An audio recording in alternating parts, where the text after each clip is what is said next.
My stepfather said my real dad abandoned me until I discovered what he'd been hiding. For 12 years, he stole dad's support checks until one hidden box exposed every lie. I was 17 when I found them buried in a shoebox behind winter coats in my stepfather's closet. I was looking for my birth certificate for college applications when my fingers hit the cardboard corner. Inside were dozens of checks, all made out to my mother, all signed by Dennis Crawford, my biological father, all with child support written in the memo line. The earliest was dated 3 months after my 5th birthday. The most recent was from last week. Every single check had been endorsed and deposited by my stepfather. My hands shook as I counted them. Over $80,000 in 12 years. Money that was supposed to be for me for school clothes, doctor visits, college savings money. My stepfather had been stealing while telling everyone my real dad abandoned us. He never even tried to contact you, Gary would say whenever I asked about my father. Some men just aren't built to be fathers. I'd grown up believing I was unwanted, that my dad had walked away without looking back. Gary painted himself as the hero who stepped in to raise another man's kid out of the goodness of his heart. But here was proof that my father had been trying to take care of me all along. I photographed every check with my phone, my heart pounding. Then I carefully put everything back exactly how I'd found it. That night at dinner, Gary complained about money again. "Call is expensive," he said. "Maybe you should consider community college first." I stared at him across the table. This man who'd been stealing from his own stepchild for over a decade while pretending to be struggling financially. "What if I found another way to pay for it?" I asked carefully. "Like what your deadbeat father's finally going to step up." He laughed bitterly. "Don't hold your breath." After dinner, I called the number on the return address from the most recent check. My hands were trembling as I dialed. "Hello?" The voice was unfamiliar but warm. "Is this Dennis Crawford?" I asked. Silence. "Then who's asking?" "This is Ren Patterson. I think you might be my father." I heard him suck in a sharp breath. "Ren. Oh my God. Ren, is that really you? You know who I am? I've been trying to reach you for 12 years, he said, his voice breaking. "I've sent letters, emails, gifts. I've called your house dozens of times. Your mother and stepfather said you didn't want contact with me." My world tilted. They said what they told me: you were happy with your new family. That contact with me would be confusing and harmful. They said if I really loved you, I'd stay away. I couldn't breathe. And the child support every month for 12 years, $700 a month, sometimes more for school expenses and birthdays. I wanted to make sure you had everything you needed, even if I couldn't be there. The room started spinning. Not only had Gary been stealing my father's money, but he'd been actively keeping us apart. We agreed to meet the next day after school at a coffee shop across town. I spent the night staring at the ceiling, processing 13 years of deception. I recognized him immediately from old photos my grandmother had hidden. He was tall, with dark hair and kind eyes that looked exactly like mine. When he saw me, he started crying. "You look just like your mother did at your age," he said, pulling me into a hug that felt like coming home. We talked for 4 hours. He showed me pictures of himself at every one of my birthdays, holding gifts he'd tried to send, letters he'd written but were returned unopened. "I never missed a soccer game," he said quietly. "I'd sit in my car in the parking lot just to watch you play." Gary saw me once and threatened to call the police. When I got home that evening, they were both waiting in the living room. Gary's face was dark with anger. "Where were you?" he demanded. "At work, I lied just like they'd been lying to me for years." "Really?" "Really, because Marissa's mom saw you at Coffee Central with some man." My mother looked worried. "Ren, who were you with?" I took a deep breath. I'd planned to confront them gradually. Maybe gather more evidence first, but looking at their faces, Gary's controlling rage and Mom's fainted concern, I couldn't pretend anymore. "I was with my father," I said. The color drained from both their faces. Gary stood up so fast his chair fell backward. "That's impossible. You don't know how to contact him." "Really, because he's been trying to contact me for 12 years.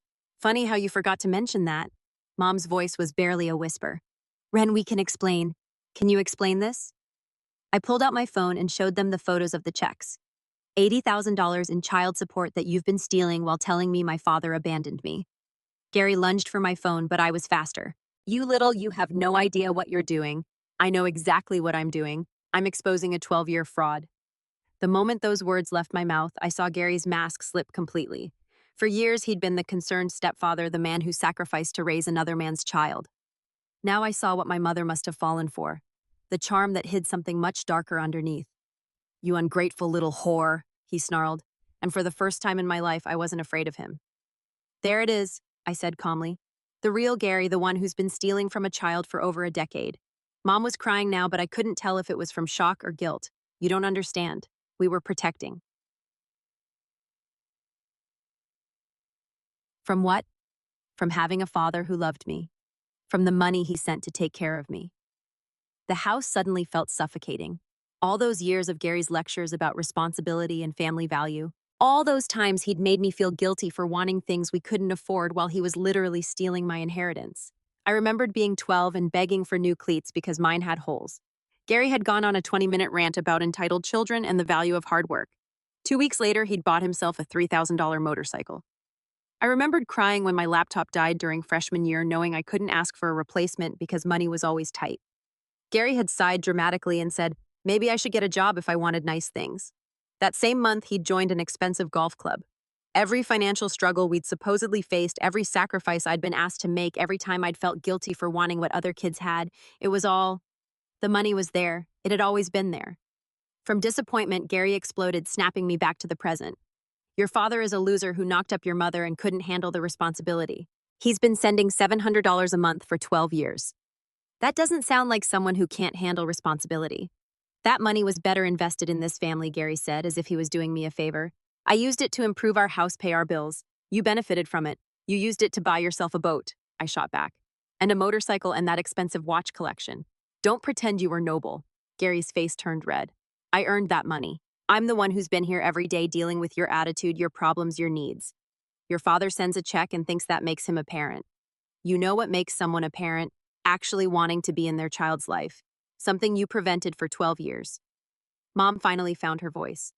Gary told me your father was dangerous, that he had anger issues, that contact would be harmful, and you believed him without question. For 12 years I was protecting you, she repeated weakly. You were protecting yourself. It was easier to have Gary handle everything than deal with a complicated custody situation. The truth was starting to crystallize in ways I hadn't expected. This wasn't just about stolen money. This was about a systematic campaign to erase my father from my life so Gary could play the hero. I thought about all the Father's Day cards I'd been encouraged to make for Gary. All the times people praised him for stepping up to raise another man's child. All the times I'd felt obligated to be grateful for his presence in my life. Meanwhile, my real father had been watching from parking lots, sending money he probably couldn't afford, and being told his own daughter didn't want to see him. Gary stepped closer, his voice threatening. You're going to stop this right now. You're going to block his number and never see him again. And if you even think about telling anyone about those checks, you'll what I stood up. No longer the scared little girl who used to hide when he raised his voice. You'll hit me because that's what this is really about, isn't it? Control. Gary had never actually hit me, but he'd perfected the art of intimidation. The raised voice, the looming presence, the threats that never quite crossed the line into actionable abuse. He'd trained me to back down, to apologize, to make myself smaller. Not anymore. I raised you. I fed you. I put a roof over your head with my father's money, I said. Money you stole. Gary's face twisted with rage. For a moment, I thought he might actually hit me. Then Mom grabbed his arm. Gary, stop. Just stop. He shook her off and stormed toward his office. I heard him slamming drawers, probably moving the evidence. It's too late. I called after him. I already photographed everything. Mom collapsed onto the couch, sobbing. How did this happen? How did everything get so complicated? It got complicated when you chose to lie to me for 13 years. I sat down across from her, studying the woman who'd given birth to me, but had let someone else decide whether I had a relationship with my father. She looked older than her, 42 years, worn down by whatever dynamic she had with Gary. I thought I was doing the right thing. Gary said your father was unreliable, that he'd hurt you the way he hurt me. How did he hurt you, Mom? Because from what he told me, you guys just grew apart after I was born. She looked up, tears streaming down her face. It wasn't that simple. Then explain it to me. Mom took a shaky breath, and for the first time in years, she actually looked me in the eyes while talking about my father. Your father and I were young, too young. When I got pregnant, he wanted to get married immediately. I wasn't ready. I wanted to finish college first. So he became obsessive, calling constantly, showing up at my dorm, talking about our future family. When I said I needed space, he couldn't handle it. I thought about the man I'd met that afternoon. Patient, kind, willing to wait 12 years for a chance to see his daughter. That doesn't sound dangerous. That sounds like a scared kid who is trying to do the right thing. Maybe. But when I finally broke up with him, he fought the decision. He kept trying to win me back even after I'd moved on to Gary. She nodded. I met Gary at work. He was older, stable, confident, everything your father wasn't. And Gary convinced you that Dad was dangerous. Gary said, men like your father don't change, that he'd always be possessive and controlling, that it would be better for everyone if we made a clean break. The irony wasn't lost on me. Gary calling someone else possessive and controlling, So you let Gary intercept every attempt made to contact me. You let him steal my child support. You let me grow up thinking I was unwanted. I thought it would be easier for you to have one stable father figure than to be confused by two men. That wasn't your choice to make. Gary returned from his office, his face grim. I've called my lawyer. If you pursue this, we'll claim your father coerced you into these meetings, that he's manipulating you against your family. Good luck with that. I have 12 years of documented financial fraud. That money was used for family expenses, perfectly legal. Not when you forged endorsements on checks made out to someone else.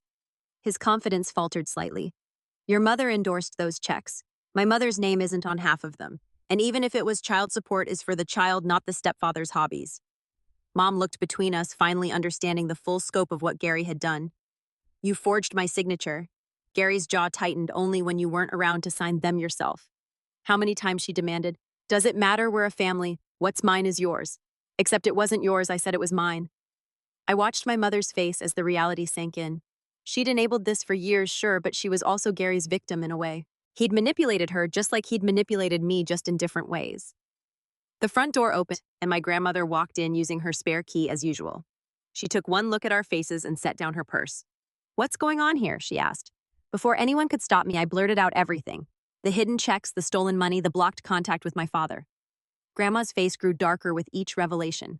When I finished, she turned to Gary with pure disgust. You're a thief and a manipulator. Stay out of this, Ruth.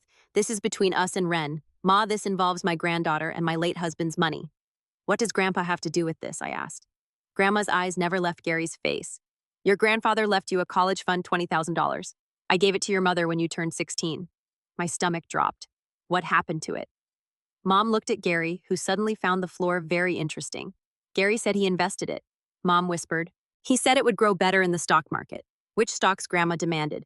Gary mumbled something about diversified portfolios. That's and you know it, Grandma snapped. You spent it, didn't you? Just like you spent the child support.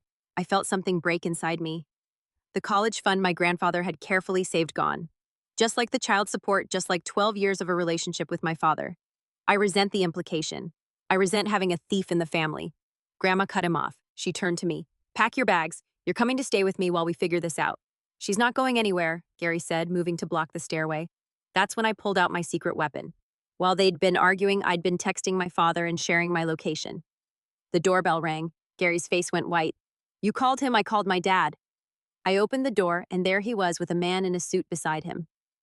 This is my lawyer, Mr. Torres, Dad said calmly. We're here to discuss the return of stolen funds and establishment of proper custody arrangements. Gary tried to slam the door, but Dad's foot was already in the frame. We can do this the easy way or the hard way, Mr. Torres said, holding up a briefcase. But we're doing it today. The next 2 hours were a blur of legal documents, threats, and revelations. Mr. Torres laid out exactly how much trouble Gary was in. Fraud, forgery, theft, parental alienation. The evidence was overwhelming. But as the night wore on, more details emerged that made the situation even worse than I'd imagined. Your stepfather didn't just intercept checks, Mr. Torres explained, pulling out a thick folder. He actively impersonated your mother in correspondence with your father. Look at this. He showed us printed emails supposedly from my mother saying I was happy and didn't want contact with my biological father. The writing style was nothing like how my mother actually communicated. I never sent these, Mom said, her voice barely audible. Gary had access to your email account, Mr. Torres continued. He's been responding to your ex-husband's attempts at contact for years, always discouraging any meeting. Dad pulled out his phone and showed us years of text messages, cruel responses to his birthday wishes for me, dismissive replies to his offers to attend school events, all coming from my mother's number. I thought you hated me, he said to Mom. I thought you were actively trying to keep me away. Mom was sobbing now. I never said any of those things. I didn't even know you were trying to contact us because Gary was controlling all the communication, I said. The full scope of his manipulation finally clear. It wasn't just theft. It was identity theft, impersonation, and systematic isolation. Gary had built a wall between my father and our entire family. Brick by brick, lie by lie. Your options are limited, Mr. Torres told Gary. You can return the money voluntarily and agree to modified custody, or we can pursue criminal charges and let the courts decide. How much? Mom asked quietly. The child support, the college fund, and interest, about $110,000. I watched Gary's face crumble as he realized his expensive lifestyle was about to end. We don't have that kind of money, he said. Then you'll need to sell some assets. The boat, the motorcycle, the watch collection, maybe even the house. This is my home, Gary protested. Built with stolen money, Dad pointed out. Money meant for my daughter's future. As the negotiations continued, I found myself studying Gary in a way I never had before. This man who'd raised me, who'd taught me to ride a bike and helped with homework and attended school plays. But underneath it all, he'd been systematically destroying my relationship with my father for his own selfish reasons. The worst part was realizing how good he was at it. The way he'd isolated us from dad while making himself look like the hero. The way he'd convinced my mother that cutting contact was for my own good. The way he'd made me feel guilty for even asking about my father. It was psychological warfare disguised as family values. I want to understand something I said during a break in negotiations. Why? Why go to all this trouble? Why not just let me have a relationship with my dad? Gary looked at me with something between pity and disgust. Because you don't understand how the world works. Your father would have filled your head with ideas about how I wasn't good enough, how your mother should have stayed with him. He would have poisoned you against us. So instead, you poisoned me against him. I protected this family. You protected yourself. You were threatened by the idea that I might love someone else, that I might figure out you weren't the saint you pretended to be. The negotiations continued until nearly midnight. In the end, Gary agreed to return what he could immediately and set up a payment plan for the rest. In exchange, we wouldn't press criminal charges, but the custody arrangement was non-negotiable. I would spend weekends with my father and have unlimited contact. Mom would have to attend family therapy to address the emotional damage caused by years of lies. As everyone prepared to leave, Gary pulled me aside one last time. "You've destroyed this family," he hissed. "I hope you're happy. I didn't destroy anything. I exposed what was already broken. Your mother will never forgive you for this." I looked over at Mom, who was apologizing to my father through tears. Maybe not, but at least now she knows the truth. Dad drove me to Grandma's house that night. As we pulled into her driveway, he turned to me with tears in his eyes. "I'm sorry," he said. "I should have fought harder. I should have found a way. You tried. That's more than I knew for 12 years. I missed so much of your life." Then let's not waste any more time. The next few weeks were a whirlwind of revelation and adjustment. Gary moved out, taking only his clothes and the car. The house was put up for sale immediately to help cover what he owed. Mom found a smaller apartment and started individual therapy to deal with the years of manipulation she'd endured. It turned out Gary had been controlling her finances too, monitoring her emails and gradually isolating her from friends and family. "I didn't realize how trapped I'd become," she admitted during one of our family therapy sessions. "He made every decision seem like it was for the good of the family, but really it was about maintaining control." Dad and I spent those weeks getting to know each other. He showed me photo albums he'd kept of my school events pictures taken from a distance because he wasn't allowed closer. He'd kept every newspaper clipping mentioning my name, every program from school plays he'd watched from the back row. "I was there for your science fair in 6th grade," he said, pointing to a photo of me standing next to my volcano project. "You were so proud when it actually erupted. I looked for you in the crowd," I admitted. "Gary said you probably didn't care about stuff like that. I cared about everything. Every game, every recital, every award ceremony. I just had to watch from the shadows." The hardest part was realizing how much time we'd lost. 12 years of birthdays, holidays, milestones, 12 years of getting to know each other, 12 years of him being painted as the villain while Gary played the hero.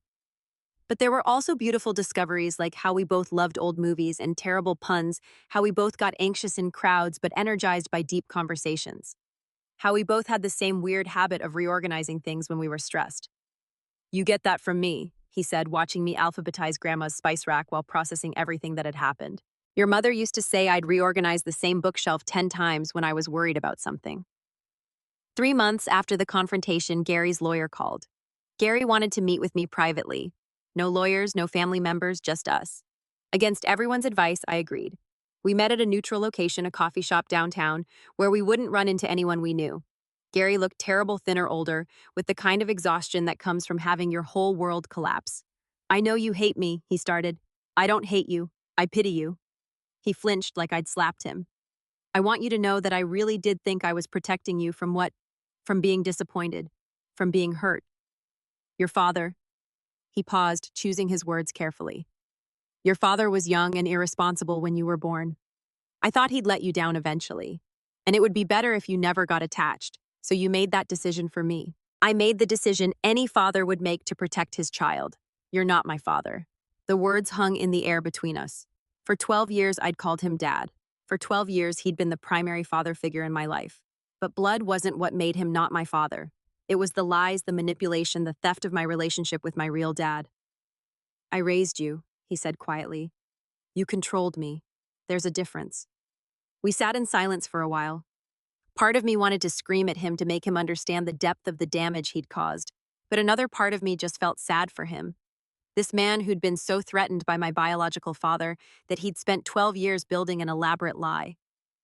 "I know I can't undo what I did," he said finally, "but I want you to know that I did love you. In my own way, I did love you." "I know," I said. "But love without respect isn't really love. It's possession." Gary nodded, tears in his eyes. "I'm sorry. I know that doesn't fix anything, but I'm sorry." After he left, I sat in that coffee shop for another hour processing the conversation. It wasn't closure exactly, but it was something. An acknowledgement of the damage done and a recognition that there was no going back. The house sold 6 months later. Mom used her portion to pay Dad back as much as possible and to start over in a new city where Gary couldn't find her. She'd finally realized that their entire relationship had been built on his need to control and her willingness to be controlled. "I feel like I'm meeting myself for the first time in 15 years," she told me during one of our phone calls. I'd forgotten who I was before Gary. Dad and I settled into a routine. Weekends at his place where I met his wife Sarah and my half-brother Connor. They welcomed me with an openness that contrasted sharply with the tension that had always existed in Gary's house. Sarah had known about me from the beginning of her relationship with Dad. She'd been encouraging him to keep fighting for contact even when it seemed hopeless. "He never stopped talking about you," she told me. "He'd show me pictures from your school website and tell me stories about what you were like as a little kid. You were always part of our family even when you didn't know it." Connor, who was 8, was thrilled to have a big sister. He peppered me with questions about high school and begged me to teach him to drive, which I couldn't do for obvious reasons, but I promised you when he was older. "Do you think Mom and Gary will get back together?" Connor asked one day while we were building a fort in Dad's backyard. "I don't think so," I said gently. "Sometimes when people hurt each other really badly, they can't fix it." "Good," he said matter-of-factly. "Gary was mean to you." Dad cried when he told us what Gary did. It was strange building a relationship with a brother I'd never known existed. But Connor and I clicked immediately. He had Dad's sense of humor and an 8-year-old's brutal honesty that I found refreshing after years of Gary's manipulation. The legal proceedings took almost a year to fully resolve. Gary did pay back most of what he owed, though it required selling everything he'd bought with my money. The boat, the motorcycle, the watch collection, even the house. He moved to another state and took a job selling insurance. Last I heard, he was living in a studio apartment and driving a 15-year-old car. The expensive lifestyle he'd built on stolen money was gone. Mom slowly rebuilt her relationship with Dad. It wasn't romantic. That ship had sailed long ago, but they managed to become friendly co-parents. She apologized repeatedly for enabling Gary's behavior, and Dad, being the kind of person he was, forgave her. "We were all victims of Gary's manipulation," he said. "The important thing is that we don't let him continue to damage our family." As my senior year of high school progressed, I found myself changing in ways I hadn't expected. The constant tension that had defined my home life was gone. For the first time in years, I could relax. I could be myself without worrying about Gary's disapproval or manipulation. My grades improved, my anxiety decreased. I started making plans for college with the confidence that comes from knowing your family actually supports you. Dad helped me apply to universities, something Gary had actively discouraged. "Community college builds character," Gary used to say while secretly planning to keep me close so he could maintain control. Now I had options. Real options backed by the child support money that was finally being used for its intended purpose. "What do you want to study?" Dad asked one afternoon as we reviewed application essays. "Criminal justice," I said without hesitation. "Family law specifically. I want to help kids who are being kept from their parents." Dad smiled. "That's my girl." Girl. The day I got my college acceptance letter, I called Dad first, then Grandma, then Mom. For the first time in my life, I had a whole family celebrating my achievements instead of just one man deciding whether they were worthy of recognition. Gary had tried to reach out a few times over the months, usually when he was drinking if the timestamps on his messages were any indication. Rambling texts about how I'd ruined his life, how he'd given me everything, how I was ungrateful. I blocked his number after the third one. I didn't owe him my attention or my forgiveness. The night before I left for college, Dad and I sat on his porch talking about everything and nothing. 2 years earlier, I thought he didn't care about me. Now I couldn't imagine my life without him. "I'm proud of you," he said as we watched the sunset. "Not just for getting into college, but for having the courage to find the truth and fight for it." "I'm proud of you too," I said, "for never giving up even when it seemed hopeless. I could never give up on you. You're my daughter." Those words meant everything to me, not because of biology, but because they represented a choice. Dad had chosen to keep fighting for me when it would have been easier to walk away. Gary had chosen to manipulate and control rather than trust and support. The difference between them wasn't just about money or lies. It was about what they believed a parent's role should be. Dad wanted to empower me. Gary wanted to possess me. I graduated college 4 years later with a degree in criminal justice and a specialization in family law. Dad and Sarah were in the front row at my graduation along with Connor, Mom, and Grandma.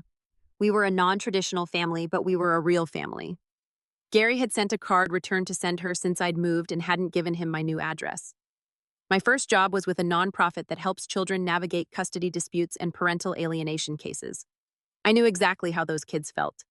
The confusion, the guilt, the sense that loving one parent meant betraying another. The most important thing I would tell them is that this isn't your fault. Adults sometimes make bad choices that affect kids, but those choices don't reflect on your worth or your right to be loved. I thought about Gary often in those early months of my career, not with anger anymore, but with a kind of clinical fascination. How had he justified 12 years of systematic manipulation to himself? How had he convinced himself that stealing my money and blocking my father was for my own good? The answer I realized was that people can convince themselves of anything if the alternative is admitting they've been wrong. Gary's identity was built around being the good guy who stepped up for his family. Admitting that he'd actually been the villain would have required rebuilding his entire sense of self. So he doubled down instead. He turned me into the ungrateful daughter and Dad into the deadbeat father, because that narrative protected his ego. But here's what Gary never understood. Love isn't about ownership. Real love doesn't require erasing someone else from the equation. Real love trusts that there's enough room in a heart for multiple people. Dad proved that every day. He never badmouthed Gary even after everything came out. He never tried to erase the positive memories I had of my childhood. He understood that acknowledging Gary's role in raising me didn't diminish his own importance in my life. You can have complicated feelings about your stepfather. He told me once, he did raise you for 12 years. That means something even if he did it in the wrong way. That's the difference between a secure parent and an insecure one. Dad didn't need to be the only man in my life to feel important. Gary couldn't handle sharing me with anyone. 5 years after everything came out, I got married. Dad walked me down the aisle with Connor as one of the groomsmen and Mom in the front row. It was the family Gary had tried to prevent. Messy, complicated, but real. Gary wasn't invited, but he sent a gift anyway. An expensive vase with a note that said, "I hope you'll think of me sometimes." I returned it not out of cruelty, but because accepting it would have meant opening a door I'd worked hard to close. Gary's gift came with strings attached. They always did. It was another attempt to insert himself into my life on his terms. I'd learned to recognize manipulation when I saw it. The last I heard, Gary was still selling insurance in another state. He'd remarried a woman with 2 young children of her own. I wondered sometimes if he'd learned anything from what happened with us, or if he was repeating the same patterns with a new family. I hoped for those kids' sake that he'd changed, but I also knew that change requires acknowledging wrongdoing, and Gary had never been capable of that level of self-reflection. 6 months after my wedding, Mom called with news. Gary had been arrested for forging signatures on insurance claims. Old habits, apparently. Some people never learn, Dad said when I told him about it. The important thing is that you learned you broke the cycle. He was right. I had broken the cycle. Not just of Gary's manipulation, but of the broader patterns that had allowed it to happen. The tendency to prioritize peace over truth. The willingness to enable bad behavior rather than confront it. The assumption that love requires sacrifice rather than respect. My children would grow up knowing all the adults who loved them. They would never be forced to choose between parents or be told that loving one person meant betraying another. They would know their worth wasn't conditional on their behavior or their gratitude. And if anyone ever tried to manipulate them the way Gary manipulated me, they would recognize it immediately because I would teach them what real love looks like and what it doesn't. Sometimes the people who claim to protect you are the ones you need protection from. But sometimes, if you're lucky, the people who really love you will fight for you even when you don't know they're fighting. Dad fought for me for 12 years, and in the end, love won. Not the possessive, controlling love that Gary offered, but the real thing. The kind of love that wants what's best for you even when it's hard. The kind of love that trusts you to make your own choices and supports you when you do. Gary tried to erase my father from my life, but he couldn't erase the love that connected us. In the end, that love was stronger than all his lies. And that's the most important lesson of all.